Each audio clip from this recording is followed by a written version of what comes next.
Hello, everyone. This is Chapter 5 Technology in Counseling for Counseling 2500. All right, so let's start off with the word technology itself, okay? A lot of y'all think that technology is the way that you all see technology today. However, technology has shifted quite a bit to the recent times. So, we're going to actually explore all the different types of technology that has existed over, I would say, the last, 50, 60, 70 years and stuff like that. Okay? All right. Use of technology has been present in counseling for the last 60 years. Dr. Joyce Brothers used the radio. So she was a media psychologist. And basically, what happens is that she would have people call in and talk about their problems. And so she was a psychologist on the radio. Okay? There's also interactive video therapy, which is when the client and the therapist are connected by a television. I know back in the olden days, before computers were invented or widely used in everyday people, this is how people connected with each other. Telephones were used for suicide hotlines and 24-hour counseling services. Audio tapes and videotapes for supervision and training counselors. And then also there were webcams in the most modern technique, but technology is also quickly changing. We don't really hear the word webcam a lot, but I mean, basically it is a camera on our phones. Before it was basically just on our computers. All right, technology used for counseling.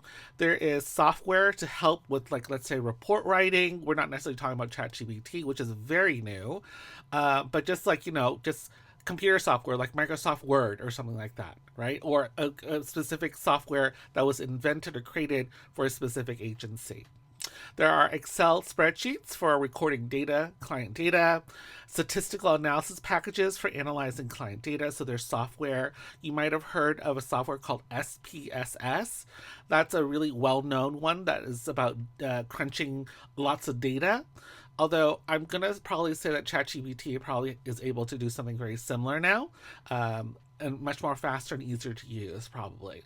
There's publishing software for marketing and client recruitment. So that is, let's say you're opening up your own business. There's software computer programs. I would say Canva would probably be one, maybe a website of some sort, for a personal website, something like that.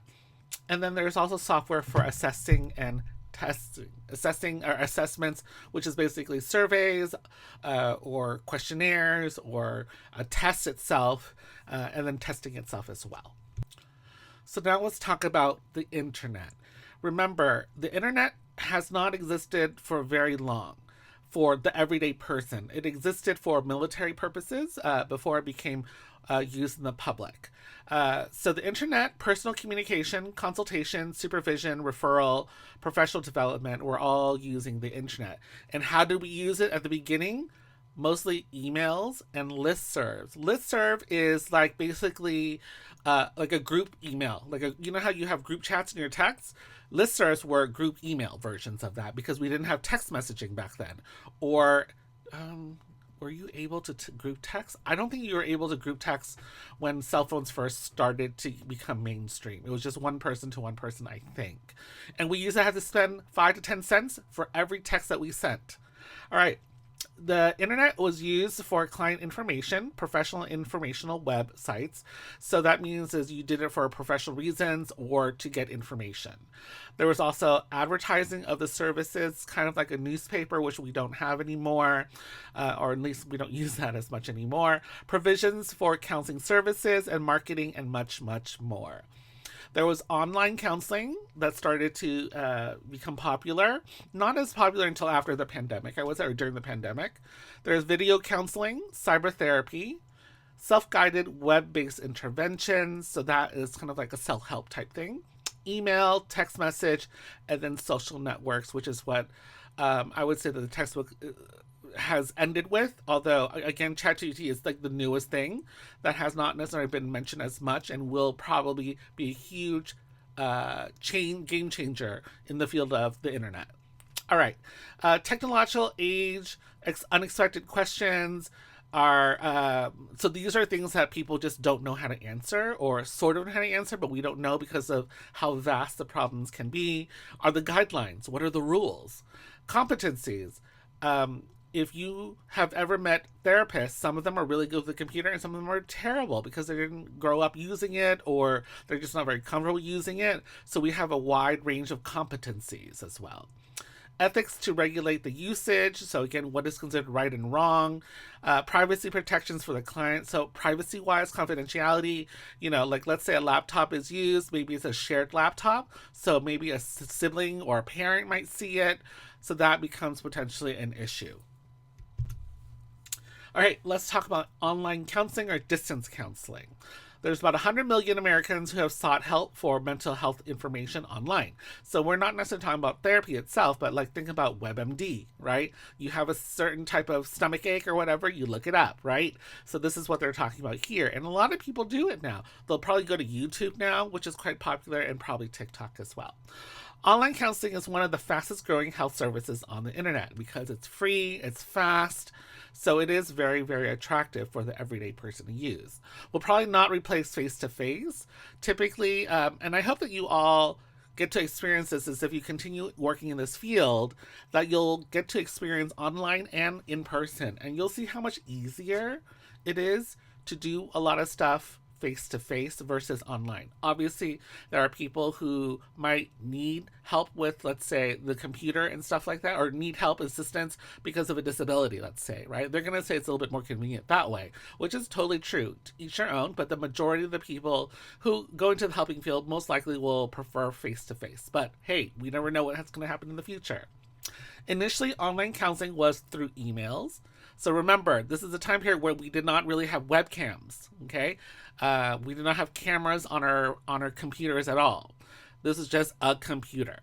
Now it is synchronous through chat rooms and live session webcams such as Skype. Skype is now called Teams or Microsoft Teams.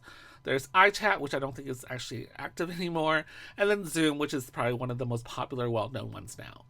Most apps are free, so it is cost effective.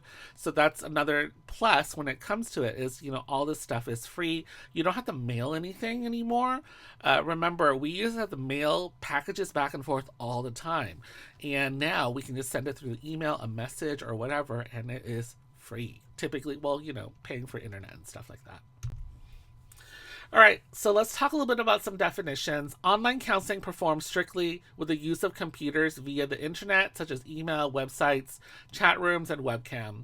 Distance counseling uses a variety of media in addition to computers, such as a telephone, television satellite hookup, video, and then also audio tape. So that means additional recordings and stuff like that. So that would be considered distance, okay? Online counseling typically is things that are just on the computer and that is it. All right. Online counseling can either be synchronous or asynchronous. These are new terms that probably you all would not have known until the pandemic happened, right? So synchronous is basically, or synchronous counseling is similar to a live conversation. So you're basically seeing each other and talking to each other in live time, right? So I'm sitting at my house, you're sitting at your house, and then we're talking together back and forth. Versus asynchronous counseling uses emails and the response might come back the next day. So we're doing it at our own pace, our own time. We give each other like a certain amount of time to process information, and that we call it asynchronous. Types of online and distance counseling, there are telephone counseling, which is still very popular. Email counseling, I'm not sure that is as popular. Bulletin board counseling, so that would be, again, kind of like imagine a bulletin board, but digital version, right? So people are going to post, like a Reddit type stuff. Chat room counseling, so chat room counseling is kind of like text now. Today, that's like a chat room basically. But back then you can also, talk to other people, not necessarily just people that you know. So maybe Snapchat? I don't know. I don't use Snapchat. Web, telephone counseling, video conferencing, computer assisted or simulated counseling, and we'll explain all of this stuff as we go along throughout the chapter in e-coaching. There's also more definitions of these in the book, so if you wanted to read a more in-depth definition, go in there and read it there yourself. All right, video conferencing, VCon. So these were some of the typical things that people would use when they said video conferencing, which is depression, suicidal ideation, eating disorders, attention deficit disorders, panic disorders, post-traumatic stress disorder or PTSD, grief, obsessive compulsive disorder or OCD, and then schizophrenia. I would say that some of these might be more effective than others, but you can sort of see that this might be, if you're looking at all these are behaviors. So a lot of the stuff might be CBT related, cognitive behavioral therapy, where it's a little bit easier because it's more directive in that sense. You're changing behaviors, so you might be able to do this a little bit more easier on your own, or with another person, but with the distance between you two. All right, here are some positives. Convenient for both counselor and the client. Obviously, we're at home. We don't have to do anything. We don't have to pay rent, or at least the counselor doesn't have to pay rent to rent a place, to meet up, and all that stuff. And then, of course, saving money on gas or bus fare or whatever it is. Store and forward systems, so that's email. Takes an assessment, it stores it, and then person can forward it through email to another party. So having all your results on a computer where you can send it back and forth to each other for free is pretty convenient, right? Store and forward systems avoid having to set up a specific schedule for both parties. So we can look at it at our own pace, our own time, and then we can get back together and then discuss it. And that's quite convenient. Have access to counselors in a different location. So let's say that you have a person that you really like who lives in San Francisco and you live in LA, right? So it's going to be convenient for you both. Have access while having a disability. So again, we talked a little bit about that before. If you have a physical disability, let's say, or a cognitive disability, you might not necessarily be able to travel the community very easily. And so by having it online, it saves a lot of time for everyone. Instead of talking once a week, emails allow for more frequent contacts, less costly than face-to-face. If through email, all communication is automatically documented as well. So these are some of the positives, okay? Also reduces client anxiety or embarrassment. So maybe they're a little shy about talking about their problems. So being at home might be a little bit more convenient. Offers anonymity in chat rooms. So, when you go on chat rooms or let's say like Twitter or something like that, you can pretend to be whoever you want to be and no one can really verify it, really, right? So for some people, they might like that at the start. Problematic, however, if a client talks about self-harm or harm to others. Child abuse, it is anonymous. So then what happens if we don't know where you are, who you are? And remember also, before we had webcams, let's say, right? So we were talking to each other through just typing it out. And so it's going to be a little bit harder to find out who this person is. It could just disappear. Usually paid by the client, not insurance. Could be seen as a freedom. Again, back in the olden days, it was a lot of people were skeptical, they questioned online and how effective it could be. And all of that was kind of put to rest immediately during the pandemic. But before then, a lot of therapists were like, nope, we are many people were anti-online because there's just too many rules and it kept on changing all the time. All right, negatives. Lack of presence in the counseling situation. So because you're not both there, you're going to feel a little emptier. Difficult to build rapport and show genuine positive regard with clients in the same way face-to-face allows. Counselors cannot gauge nonverbal behaviors, so usually this will help us create like an idea of what's going on, a diagnosis potentially, identify incongruent communication and behaviors. So those are things that might be lost when you cannot really see the other person or their whole body as well. You might just see their face or something like that. And actually, when I started talking about online therapies, the client didn't even have to turn on their cameras back then. Because most time people didn't have cameras. So it was, as long as they were able to see the therapists and their camera, then it was considered okay. So that was kind of like in the between once cameras started to become a little bit more popular. There's no regulation of websites that say that they provide therapy. So there are a lot of fake sites online. So think about all the fake counselors that are on TikTok, on social media, all that stuff. This means that it might not be a mental health specialist that you're talking to. So it is a very buyer beware market. And what buyer beware means is, buy kind of at your own risk, right? All right, technically, everyone needs to provide their credentials when you are doing therapy. Number one, primary credentials are your diploma from a university or additional training. There's secondary credentials, which are licensure and certification. So that might be your LPCC or CRC if you're in rehab. And third is tertiary credentials. Tertiary credentials are professional associations which your counselor belongs. So it might be the American Counseling Association, American Psychological Association, Certified Rehab Counseling, and others, the NRA, which is the National Rehab Association, not Rifle Association, for the rehab people. If a client works with an online counselor that is not part of the APA or ACA or the National Board of Certified Counselors, also known as NBCC, state licensure board, they cannot file complaint if any issues arise. So let's talk a little bit about that really quickly. If someone is lying or not or don't have a degree, who are you going to report them to? You can't report them to anything because they're lying and they're faking it all.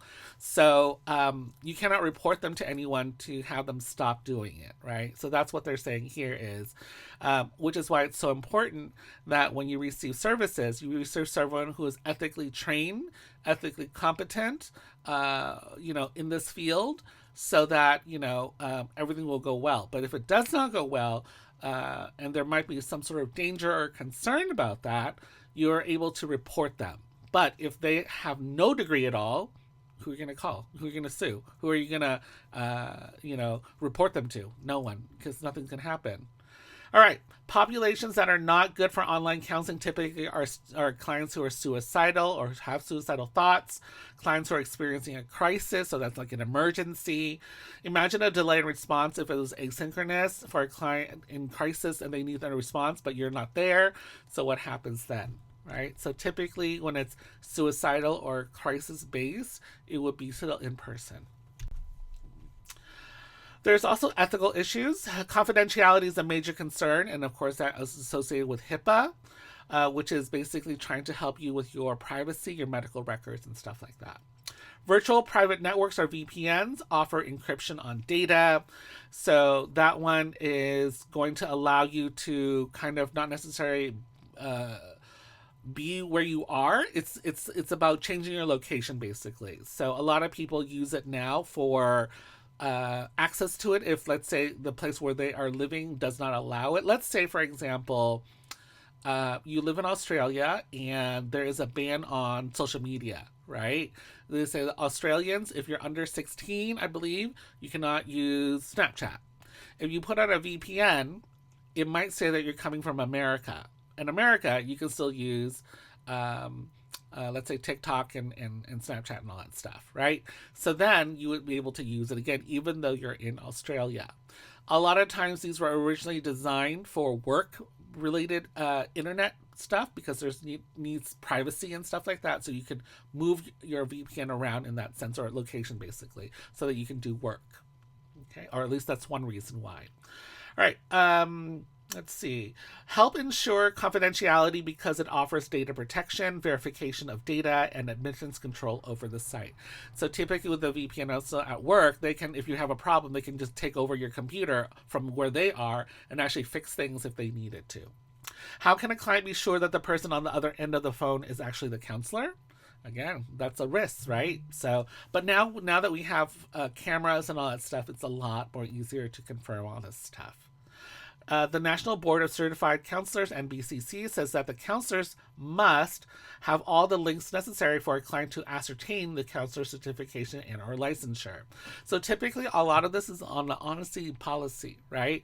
So let's say that if I had a professional social media, let's say a professional Instagram, let's say, typically I'm going to tell you what kind of degrees I have in my bio, or at least have links to it, to that. Can people fake that stuff? Of course they can. And there are actually people who've been caught, right? So again, you have to really be careful when it comes to online stuff, because a lot of people say that they're a counselor when they're really not a counselor.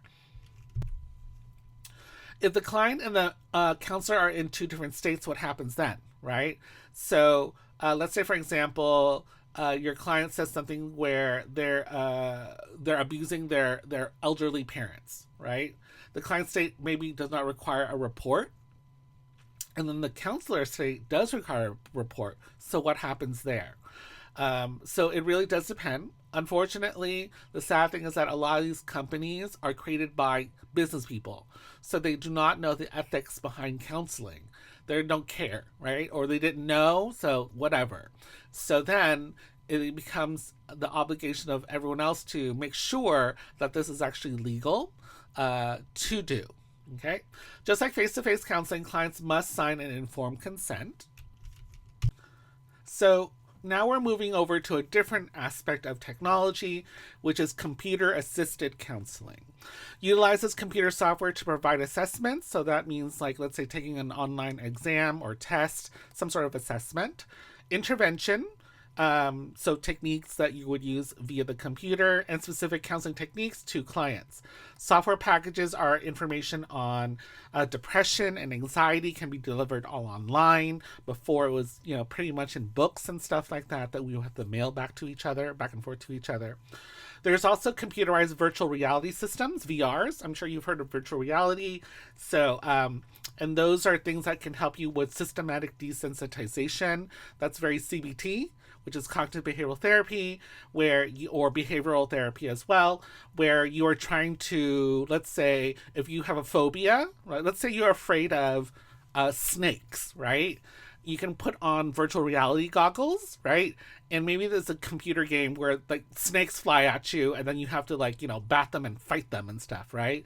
So after a while you might start to become a little bit more comfortable with snakes and stuff like that. And then we can, so that's basically systematically, which is like step by step desensitization. So you're very sensitive to snakes. Now you're going to desensitize you so that you don't feel so scared of them. Okay. There's also anxiety. So you might be afraid of certain things or worried about certain things. Let's say public speaking, right? You can get onto virtual reality, put the goggles on, and what you see in front of you is like a bunch of people sitting at a conference room looking at you, right? And then what you have to do is like you do your speech. And this is practice so that it reduces your anxiety. Again, systematic desensitization for you and your behaviors. There's also for people who have post-traumatic stress disorder. So let's say, for example, someone who does not really like loud noises, right? So there might be some sort of thing that teaches you how to breathe in a calm way so that, and then you're like, let's say, pretend you're walking in your virtual reality world, and then suddenly a door slams shut really loud and it freaks you out a little bit, right? So hopefully then you can also see your heart rate or something like that, your breathing, and then you're going to learn how to control your breathing and your panic potentially from that loud bang or whatever it is, and that's supposed to help you. So that's virtual reality there. Robotics are being used to help with the elderly. So in Japan, there's this thing called the Robear. Obviously, there's probably newer inventions now. They just released a bunch of new robots in China where, I don't know, it's starting to look a little scary because they look like humans and they're doing a lot of really fine-tuned techniques or just like, what was the word? Not gross motor skills, but fine motor skills. Sorry. Fine motor skills, which are like small finger, detailed stuff. Okay. All right. There are also smartphones and tablets. Lightweight, easy to carry, has the most features of a computer, but there is a limited memory capacity, although now it's a lot more. Imagine, 10 years ago, I think the largest phone memory we had about 10 years ago was about 32 gigs on a phone. Now mine has 512 gigs. So it is massive now. When it comes to that. So it's going to keep on doing that, I think, for the rest, as we move forward. There's received cognitive behavioral therapy, CBT, on their phone. So again, we talked a little bit about these behavior type of stuff that needs assistance when it comes to counseling. Anxiety disorders, obsessive compulsive disorder, or OCD, social phobias, generalized anxiety disorders, and panic disorders. And we talked a little bit about that with the virtual reality. And again, we're just doing, different types of check-ins when it comes to with our phone instead of virtual reality. Counseling agencies and managed care organizations are setting up interactive customer services. So, for example, your hospital, let's say your health insurance, right? You might download their app, and then it'll say, "Hey, it's time for your yearly checkup," right? So that can also be applied into a counseling technique as well, where they can do self-help. They can also show you health education programs. So it might be something that teaches you a little bit about parenting or something like that, or socialization skills and stuff like that. And then there's also coaching programs that kind of support you as you're going along on your way. The positives when it comes to computer assisted counseling is that it's helpful when clients cannot afford frequent sessions because you're kind of doing it on your own with a computer, right? Used as a supplement between sessions. So that's really helpful, like to have something that will remind you to do certain things in between every time you actually meet with the person in counseling in person. If it is on the phone, it can be accessible 24 hours a day as well. The negatives are programs can be programmed incorrectly. Typically, those things will get solved pretty quickly now. Remember back in the olden days, you know how there's always these software checkups that they'll say, do you want me to change or update your computer or your phone while you're sleeping at night, right? And you can say yes. Back in the olden days, you would actually have to buy the program on a CD-ROM or a CD or a zip drive or a floppy disk, and then you have to insert it and then also like update it manually like that. We don't really do those things anymore, so we don't have to worry about things that are broken to be staying broken for a long time. Maintenance and updates can be expensive. No rapport with the client if he, she, or they use an app. So again, it is really based on the person and the computer software. It is not human, so cannot show empathy, emotion, nonverbal cues. However, in 2026 with ChatGPT and all these other language learning models, they're getting pretty close. Okay, maybe a little too good, where they are very empathetic, but they also do not tell you when certain things are bad and they don't deliver the bad news because they want you to keep on using them, right? Cannot assess and diagnose a client. We're talking about the computers. Create a treatment plan, monitor a client's progress without human input. And typically that means for insurance purposes and stuff, there still needs potentially a human involved in there somewhere. Okay. Ethical concerns. When a counselor uses computer-assisted counseling as a primary means of intervention instead of using it as an aid. I'm sure you've heard this plenty of times now when we talk in class where I say, ChatGPT is great as a tool, but you should not replace it with you, right? Where you're saying, oh yeah, I wrote this paper when ChatGPT actually wrote it. Same thing happens with therapy and counseling. The computer can help you, but it is not there yet where it's going to be able to be a therapist for you for some things, okay? Obviously, for some small behaviors or some let's say, life-threatening behaviors, concerns, you could probably use it and it'll be fine, right? But there are certain things that cannot be done through the computer.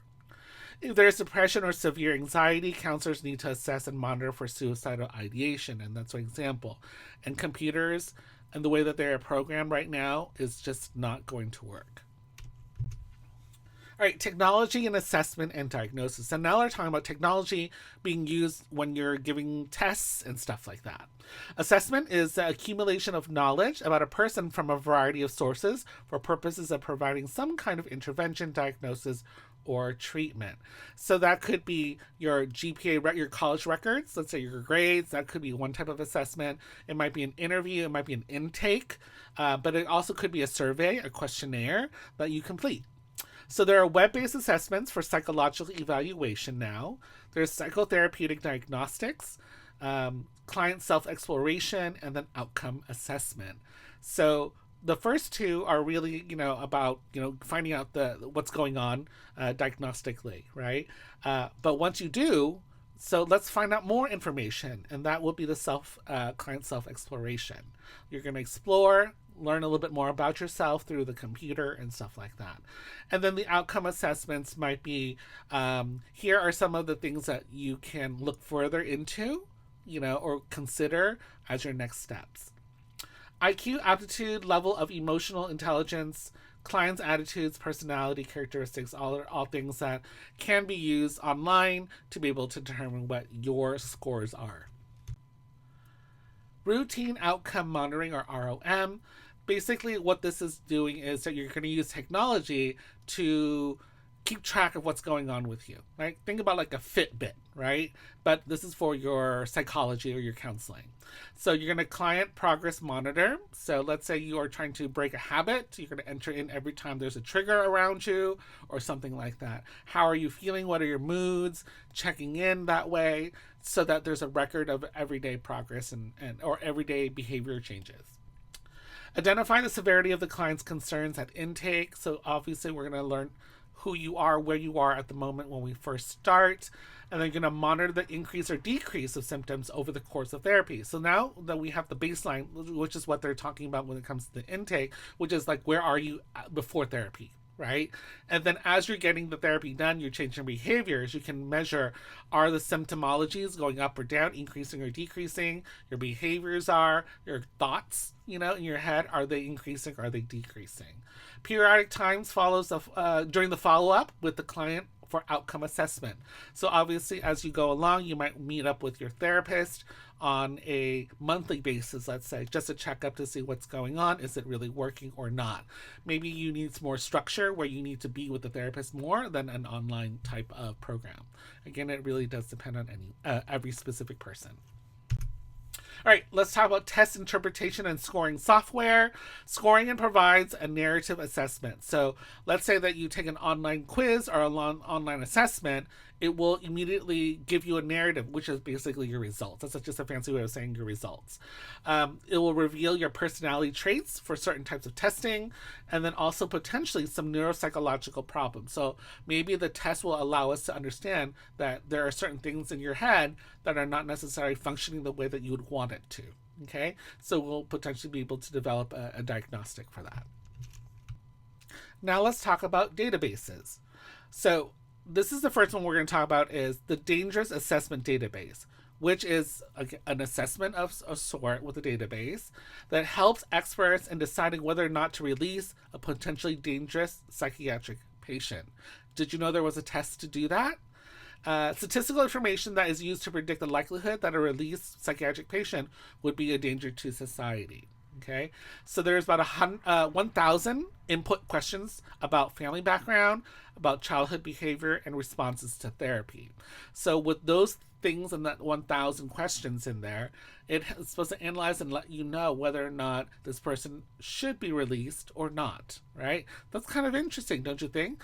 And there are certain things that also happen with people who are formerly incarcerated where they do take an assessment, and that will help them decide whether or not they think that this person can go back into civilian life, and hopefully behave properly. Information is then weighed for reliability on a scale from unconfirmed reports to certified reports where there have been attempts to corroborate the evidence. So the key word here is reliability. Okay, so is it consistently always saying similar things for that one specific person? Let's say, for example, John takes a test on Monday, right, and scores a 75. And then 2 weeks later, John takes the same test again and gets a 77, right? That's close to 75, right? So that's good. And then they take it again, and it is a 74, right? Again, very good. It's very close to what the original one was, and it's the exact same test taken by the same person. So that would be considered reliable, okay? Let's talk a little bit about if it's not. So let's say John takes a test and it was a 75 on the first time. 2 weeks later on the same test, John scores a 99, okay? That's kind of a big difference, right? Same test, same person. And let's say another 2 weeks and then he scores a 42. Again, very far from the 75 from the first time, right? So we would say that that's not very consistent of their results. So it's not something that would be considered something that you can trust in that way, okay? Bias is accounted for you by input from the expert and assessors to ascertain any underlying factors that might influence judgment. So bias are things that you come to the world with, like oftentimes it's things that your parents probably taught you or raised you with certain value systems, and maybe those things are not necessarily correct, but that's what they thought was correct, right? Again, we're not trying to blame people right now. So we want to make sure that you're aware that we know that you have bias, and you should admit that you do have bias and push it to the side, though, right? So we want to make sure that all that stuff is accounted for when it comes to these different types of assessments. Okay, assess for self-harm and suicidality, clinical depression decision support system, CDSS, step-by-step sequence of decisions for diagnosis and symptomology. So what you're hearing and seeing here are certain types of assessments as we go along, where they actually measure for certain things. Yeah, some of them are pretty interesting. If you don't, if you don't mind me saying myself, yeah. Other uses for databases. Databases for maintaining assessment results. So that is basically storing information, your data.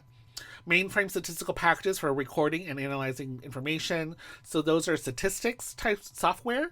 And again, AI will probably take over with that. Use of assessment programs that incorporate multiple computerized instruments. Electronically recorded patient tracking software with pre and post treatment measures. So we talked a little bit about, where are they at the beginning before any interventions, before any, therapeutic help, and then where are they later on? And then you can compare and contrast to see if they're getting better or not. Computerized biofeedback assessment. So that kind of is similar to also like VR, where you're measuring your levels of heart rate and sweat and stuff like that, your anxiety and stuff like that. There's also video, audio, USB or CD-ROM. I don't think we do CD-ROMs anymore. iCloud, Dropbox to store data. And then, of course, we still use email and, of course, fax to transmit data. Again, fax is around because of HIPAA. All right, positives when it comes to having these databases. It is access to very fast, accurate, highly accessible testing and scoring. Imagine having a place where you can just do this anytime you want during the day or the night. As a researcher, it's so convenient, right? It's nearly errorless. Usually it's human error, right? Obviously. If there is computer software programming, if someone notices it, it'll probably be fixed pretty fast.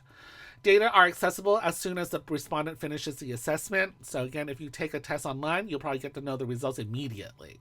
Stored in electronic form for easy transfer to a statistical package for analysis, or to be incorporated into a data bank. So once you have it all digitally, you can kind of like email them back and forth and send it to each other, and then put those numbers into whatever software you're using to analyze the data. Immediate access to instructions, assessment items, and scoring techniques. Many tests are now online as well, so again, it is very accessible. Programs are to be updated as needed. If data is scored in a central location, norms can be updated frequently. So if we have a place where all the numbers are being fed into, obviously the statistic will change on a daily basis, or every time that there's a certain amount added on there, they'll reanalyze it and then tell us what the typical average scores are and stuff like that. All right. Assessments can also be taken almost at any place or any time. Since everything is done electronically, there's no material cost. So it's just electricity, right? But you don't have to pay for the paper, the pencil, or any of that stuff. You don't have to pay for, just those are the things. All right, here are some of the negatives when it comes to databases. Some assessments on the internet do not meet the APA standard. So not every test that you see online is trustworthy. That's what it's saying. Online assessments cannot always verify reliability and validity, which again, we talked about number consistency. We don't know. So it really does depend. But if it's an online assessment, let's say on BuzzFeed or something like that, we don't know how accurate it is. When it says, which Disney princess are you? Obviously, those are silly ones, right? But there are ones where are you depressed? And you might think that this is real, but might be just a totally fake test. If counselors are not present, does not know if the client understands the instructions. Again, sometimes when you read something, you have a question, you can't ask anyone because it's all online. Difficulty in explaining results for someone with low IQ scores or assessed in a negative way. So if it is online and a person has a cognitive disability or just doesn't understand what's going on, it can probably be very frustrating when they get the results. Did the client take the assessment? Or did someone else take the assessment? If it's online, we don't know. Software can become corrupt and information can also be lost. So just think about the cloud. The cloud can be lost. So I had a friend who lost, I think, all of her photos from, I think, like when her child was between, I think, maybe 3 and 6, because the cloud that she was using just died one day and that was it, you know? So all of her kids' pictures from those ages are gone. All right, ethical concerns. When converting an assessment from paper to pencil to online, paper and pencil to online, their psychometric properties may get lost. And this is actually true. So quick information. When someone creates an assessment that's based on paper and pencil, right? When you change it, the statistics for it might also change as well, okay? Because now they're doing it in a different format. So their scores might be different. So you need to make sure that they get renormed, right? And stuff like that. Even here's another version. If the test is typically in English and then you convert it to Spanish, right? We cannot guarantee that those Spanish scores are going to be similar to the average statistics that was done in English. So we're going to probably have to redo it for a Spanish-speaking population as well. All right. Let's see. Limits of confidentiality for some unreliable sites. So again, we cannot promise privacy because if it's online, we don't know. And then security of data transmission and storage from some sites can be a problem. Okay, because once you store it, and then let's say you store it at this company called Save It Company, right? But what happens if Save It Company goes on for sale because they cannot continue paying for all this stuff. So they sell their company to another company, and that company goes, oh, well, now we have all your data, and we're going to use it in the ways that we want to. Okay? So again, it could be potentially very dangerous. All right, now let's talk about technological aids for client intervention. So how can technology help a client in specific tools? Okay, counselors now have access to an array of tools that can improve their clinical interventions. So there's endless possibilities to find new ways for a client to express themselves. So there was a project from Google called Project Spectrum. It gives people with autism a way to express the images in their heads in tangible ways through Google's modeling software. It's no longer in use, and this is something that we need to think about when it comes to technology. Software programs go in and out so fast. I think your parents are still on Facebook, but you're not on Facebook, right? It's no longer cool to be on Facebook, is it? So, right now, Instagram is still there, TikTok is still there, but I feel like TikTok might be dying soon. Snapchat may be a little bit good still. I don't know. So again, all these things. Oh, Twitter used to be, or Twitter now is X. What I've been told is that Twitter is not as good as it used to be, right? So because of this, technology keeps on changing. So whenever you read about technology, unless you're willing to, be put up with all the different changes all the time, it was just like my parents, or let's say my mom, really liked VHS, which is like videotapes, right? But then the DVD player came out, and she was like, "Oh no, I still like my VHSs." And then from DVD became like Blu-ray, and then it became streaming. My mom does not know how to stream. So that's something that you have to realize, is that the technology keeps on changing all the time. And it is really up to each person to see whether or not they want to continue and stay up to, up to par to what is the typical norm of that time period.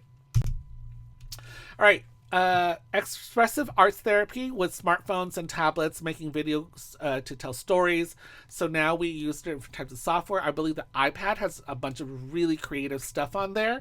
I don't really use it very often anymore, but it helps, be able to express yourself creatively. There's also things as Audacity and Windows Movie Maker that's going to help people use it as a tool to express their ideas and their thoughts. Digital cameras can document visual evidence of treatment progresses, such as like hoarding, like you're taking pictures all the time so that you can't really hide it, right? Voice recorders can create personalized progressive muscle relaxation or guided imagery scripts that can be used out of the session. So imagine if you could, have AI create something for you that is a guided meditation. And then it's going to help you visualize certain things that are peaceful and calming to you, and so forth and so on. So I know that I'm mentioning a lot of AI just because that is the newest technology, but in the textbook it's a little bit behind. But yeah. So that's how it is. There's eCBT or CBT Referee. So CBT Referee is no longer happening, but the book, just a couple years ago, it was a thing that they were talking about. And what this website basically was it helps track thoughts and analyze them at the moment that they occur. So when it comes to all these technologies that we're using, right, this is also known as hypermedia. So there's numerous multimedia formats: video, music, and animation. So the difference between hypermedia and multimedia has every type of media. It could be passive as well, so you're just using it, or just watching it or something like that.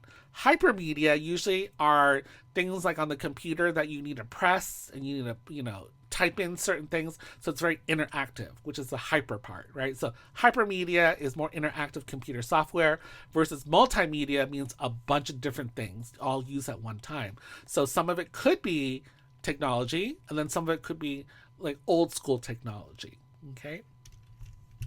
Now let's talk about the positives for technological aid for client intervention. New technologies can improve the personalization of treatment provides clients with interventions tailored to their needs. So what that is saying is, by entering in your specific information, let's say your age, your health, and stuff like that, we can now create or the software itself can create techniques that can help you specifically just for you, right? So again, it is tailored to your needs. And then the mobile devices increase exposure to therapy and extend the intervention. So instead of having it for 15 weeks with a live person, you can do it for the whole year with your app, right? Negatives, though, are all materials are supplemental, so not many negatives. So again, there's really not a lot of bad stuff. Cost can be an issue, although many apps are free. Typically now apps are free. However, there's still stuff that you have to buy. If a client has an e-diary, how confidential may be a concern. And that's always true. When you're journaling in your phone, it could get stolen, it could get hacked into. So what is it, and are you willing to risk that type of privacy, right? Ethical concerns. Counselors need to make sure that the materials fit the client's needs. It's beneficial to the client. It's not because the therapist or the counselor go, I love this program, so you should just use it, right? We want to make sure that it fits with the client. Do not use it just because the counselor is enthusiastic about it. Do not use it if the client does not want to use it. So you should not push technology on your client if they're not comfortable. We can always say, let's revisit it later on, because there's so many tools online that could be so helpful for you that I have in mind. So I hope that you might consider it later on if you're not ready this time around.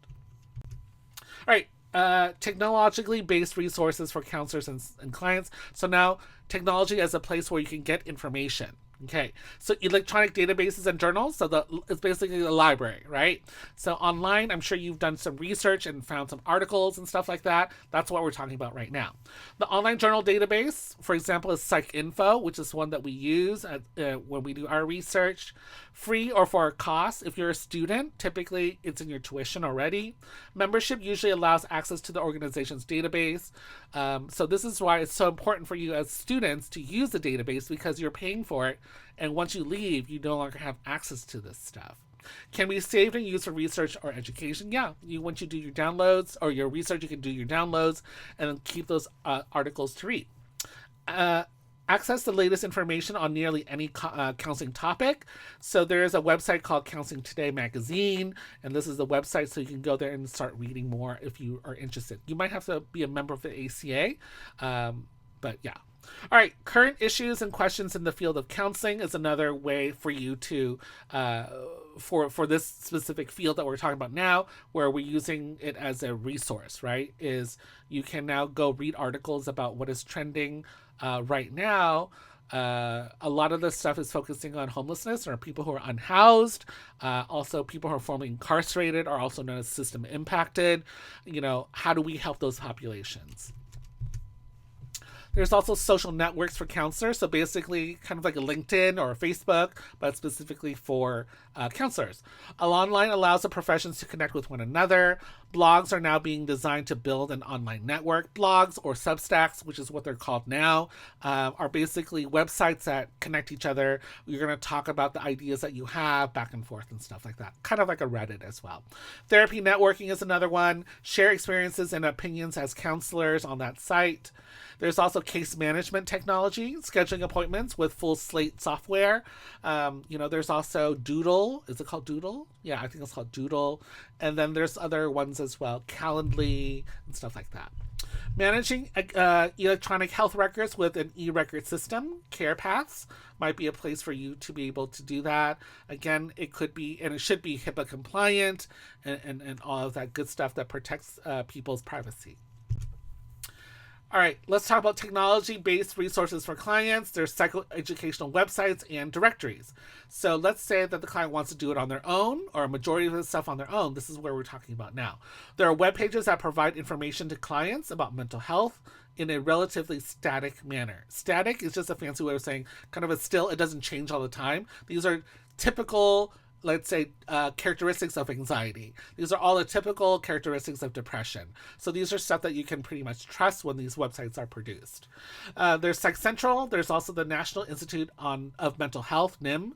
There's Good Therapy, which helps you find a psychologist anywhere in the country. So again, a site that doesn't change all the time, but you can go find what you need on those sites, right? It doesn't like change the entire topic or anything like that. You know you're looking for a therapist, you use that site. All right, interactive self-guided interventions. So these are self-help-ish type stuff again. Specific to the user's problem, does not involve a therapist. The treatment is completely provided by the computer with elaborate feedback. So again, very programmed websites. Interventions are interactive and typically involve various multimedia formats. So basically it means that there might be a video, there might be an audio component to all of this stuff as well. So here are some: Beating the Blues, the Mood Gym, Down Your Drink, and Fear Fighter. The last two are no longer working. The first two are still there. Again, technology keeps on changing. Websites keep on changing. If their funding goes away, their site might also go away as well. Online support groups and blogs, peer-led and peer-focused interventions here. So now you're talking about the people who are in similar lived experiences as you. Support groups are interactive because they are an exchange between users. So this one, you do communicate with other people, right? Just online. Clients communicate with each other without professional interactions, express themselves and help each other. There's one called The Big White Wall, which is now called Together All, and that site is still working. Share whatever is on their minds and helps them work through their issues with their support of their peers. So again, you help each other because you all have gone through the same things. It's versatile and in various formats. So there's many ways that you can do these networking things. So it can be kind of like a Reddit, right? Discussion forum, that's what it is, or a bulletin board, or a live chat room where you can chat with each other. All right, there's text and chat messages. So these are things that you're probably a little bit more familiar with. Text or private chat rooms allow for sharing information or feelings immediately. Reminder tool to stay on schedule. So there's Talkspace, BetterHelp, WhatsApp. These are all different ways of connecting with each other, basically, through chats. There's also blogs. Blogs, again, Substacks, that's the new term for blogs, which are much more stable. Like, it'll be there, and then you just go back and read it. It's kind of like a journal, okay? Blogs are journals expressing thoughts and feelings publicly. So for some people, they like to express some ideas. There was one that was really well known called LiveJournal. I'm not sure if it's still around, but that was really, really big in the 2000s. Facebook and Twitter are considered microblogging, usually short responses. So Facebook and Twitter, Instagram, all those things are considered much more microblogs. Although now I think you can do a lot more typing than it used to be. I think Twitter used to be 40 characters tops. All right, feedback from posts can be powerful and therapeutic. So that means other people can like it, respond to it. And for some people, that makes them feel good. Obviously, we're in a different time period now with social networks or social media and the likes and stuff like that. It's a little bit different this way. All right, positives when it comes to this: numerous resources available online or through computer software. Professional counseling and psychology information banks are generally an accurate, easily assessed or accessed, and frequently updated source. So again, it's constantly changing or being updated, and you don't have to worry about it so much because it's all done on the computer. Negatives are that individually owned websites are not peer-reviewed or authenticated. So certain websites, you don't know if it's real or fake because it looks so good, looks so real, right? But it might be just someone just doing one and it looks, real. Or AI could have done it now. Some information may also fail to download. So have you ever clicked on a link and it doesn't work? You get so upset. That's what they're talking about there. Users have to be careful of information that their peers provide. So, when you're on a chat room and then someone tells you to go to a pro-Anna group, pro-Anna is basically people who like or support anorexia, right? That's definitely not something that we want a client of ours to go through. But because this is all done through the computer, there might be, people sending you or other people to the wrong places. Okay. To access journals or for the professional, it can be expensive. This is why we always encourage you to do the research at our school library, because it's all been paid for by your tuition. Ethical concerns: counselors must verify that the information they receive is for use is correct. Check information found on the internet with other journal sources. Counselors are responsible for the information that they use with or provide to their clients. Again, it's about checking to make sure that the sources are real, right? We are living in a really weird, awkward time now where we hear a lot about fake news, even when it's real news. Obviously, it's being presented by people, and people are not perfect. We all have biases, but it doesn't mean that the news that they're providing, these professional journalists are providing, is fake or bad, right? So we need to make sure that the sites that we're going to are trustworthy sites. All right, technology in counselor supervision. So now we're talking about technology used as while you're, let's say, in grad school. Okay, there are classic methods: audio and videotaping sessions for review, but you can also do webcam. So again, we can use Team, Ovo, or Zoom. Many schools like one-on-one live supervision for immediate feedback. So for some of you all, you will probably take a class where you're going to record yourself talking to another classmate as though it is like a counseling relationship. And then from there, you want to watch it over and they're going to analyze it. Some use instant messaging to give live feedback when they're doing that. There's also dual track recording, which allows the supervisor to make comments as the video track is being played. So that means it's going to play, and then your supervisor is going to record their ideas and thoughts as you're going through it, so that you understand how they are seeing what's going on. This way, when the student receives the feedback, the comments are on top of their original tape. It's kind of like a director's commentary in a DVD. I'm not sure if y'all know what a director's commentary is, but on DVDs, they used to be like they'll play the movie and then the director would talk about how they did the scene and stuff like that. Computers are used to allow students to role-play crisis scenarios, such as client with suicidal ideation. So it's allowed you to role-play with a computer. There's also Blackboard or Moodle or Canvas, which are all considered computer management systems. So in school and education, that's where you're going to get your syllabus. You'll probably have a calendar there. You're going to get your manuals there. You can read the references, the protocol books, posting supervision seminar topics, provide access to many sources online, easy submission and review of student journals, management of supervisor-student dialogues with discussion threads, enhance communication among students, provide an electronic method for student evaluation of the supervisors and the site, format for submission and review of e-portfolio. So all the things that you can do, let's say in a Canvas page for your assignments and all that stuff, the materials that you're getting, this is what it's describing basically.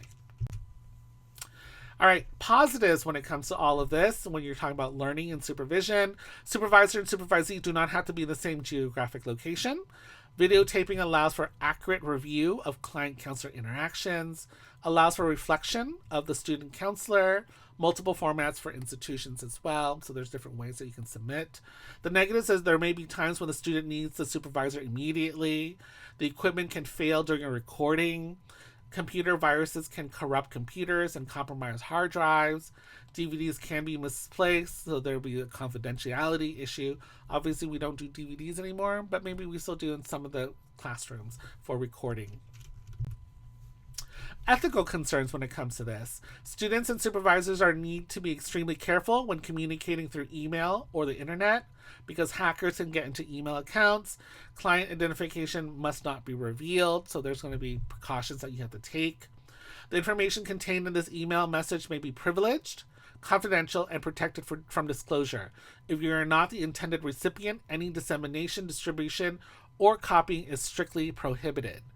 If you think that you have received this email message in error, please reply to the sender to that effect. So this is something that you might see in someone's email signature, right? Because it's asking you to be a professional human being at this workplace, at this company. If this email was not meant for you, don't read it, or don't send it to other places. Just delete it, and that is it. All right, counselor education and continuing education. So now it's saying that now you're a professional. So how does technology help with this? Online education is rapidly growing. There's distance learning programs like KCREP, which is what our graduate program is part of. It's accredited 7 online master programs. It might be a little bit more now. Search for online programs. You can go on here, which is oedb.org or degreesearch.org. Those are sites that will help you with your educational component. They will also have listservs. Again, that is basically kind of like a group chat, but through email, blogs, wikis, multimedia presentations such as PowerPoints, email, and then also virtual environments, which is stuff like Second Life, where basically you're creating an online persona, and that's where you're living. And then you'll meet with your clients and stuff like that. There's a YouTube video that I put here where you can watch 2 people, and they're kind of in a virtual living room situation. They're just talking to each other. Now let's talk about 3 technological medias that can improve a counselor's education. So these are 3 different ways, avenues, where technology can help you with your education.